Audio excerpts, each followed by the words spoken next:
Dans cette quatrième vidéo sur les fractions, je vais t'expliquer comment on compare des fractions.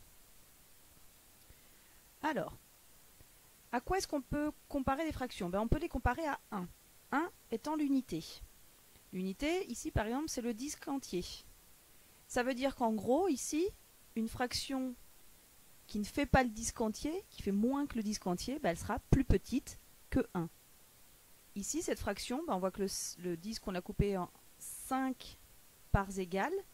Autrement dit, on a pris 4. Autrement dit, on est en train de représenter la fraction 4 cinquièmes. Et on voit que cette fraction 4 cinquièmes, elle est donc plus petite que 1.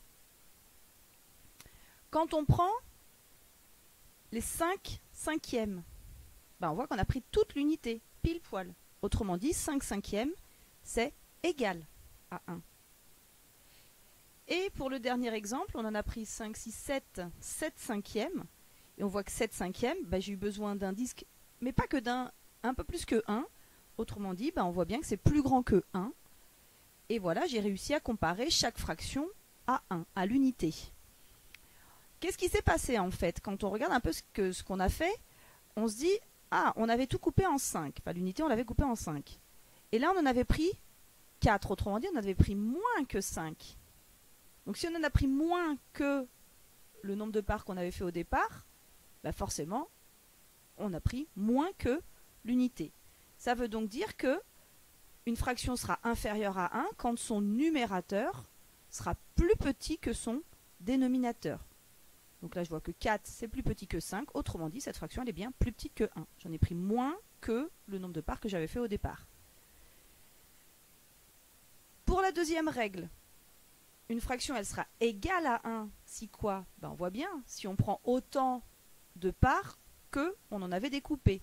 Autrement dit, quand le numérateur est égal au dénominateur.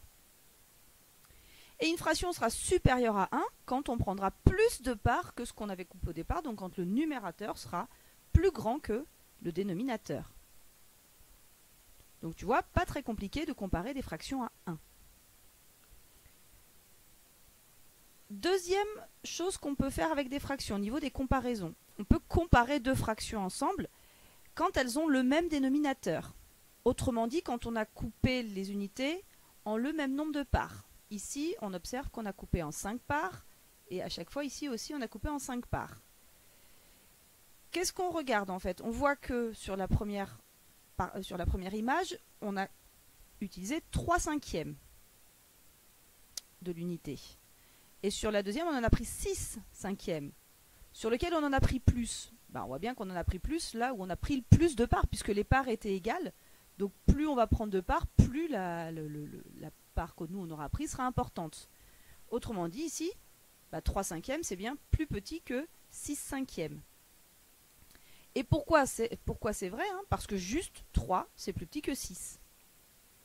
Parce qu'on a coupé et on a fait des parts qui étaient égales. Donc la règle, elle dit quoi?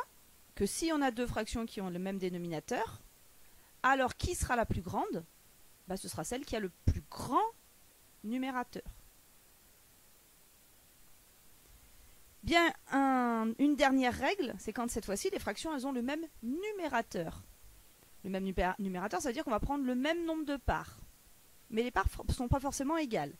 Quand on regarde ce qui s'est passé là sur ces deux images, sur la première image, on a coupé le rectangle, l'unité de base, là, en 4. Et on en a pris 3. Donc celle-là, elle représente 3 quarts. Et sur le deuxième exemple, on a coupé cette fois-ci le rectangle qui était le même rectangle qu'au-dessus. Cette fois-ci, on l'a coupé en 6. Et on en a aussi pris 3 parts. Et on voit bien lequel est le plus petit. Le plus petit, c'est celui-là, celui en fait qui avait les parts les plus petites. Puisqu'on a pris le même nombre de parts. Mais si les parts sont plus petites et que j'en prends autant que sur l'autre, forcément, j'aurai moins au final que sur le premier exemple. Et pourquoi les parts, elles étaient plus petites ici? Parce que j'ai coupé en 6, alors que l'autre, j'avais coupé en 4. Parce que j'ai coupé en plus de parts. Donc ça veut dire qu'en fait, là, parce que 4, c'est plus petit que 6, la fraction 3 quarts, elle sera plus grande que la fraction 3 sixièmes. Parce que mes parts, en fait, mon 1 quart, il est plus grand que 1 sixième. et parce que j'en prends 3 parts de chaque exemple. Et donc la règle pour les fractions de même numérateur, elle dit quoi? Que quand on a 2 fractions de même numérateur, celle qui sera la plus grande, ce sera celle qui aura le plus petit dénominateur. Et j'insiste, pourquoi plus petit? Parce qu'on aura coupé en moins de parts, autrement dit les parts seront plus grandes. Donc voilà pour ces petits exemples de comparaison de fractions, donc soit comparer à 1, soit comparer des fractions entre elles. À toi maintenant de t'entraîner.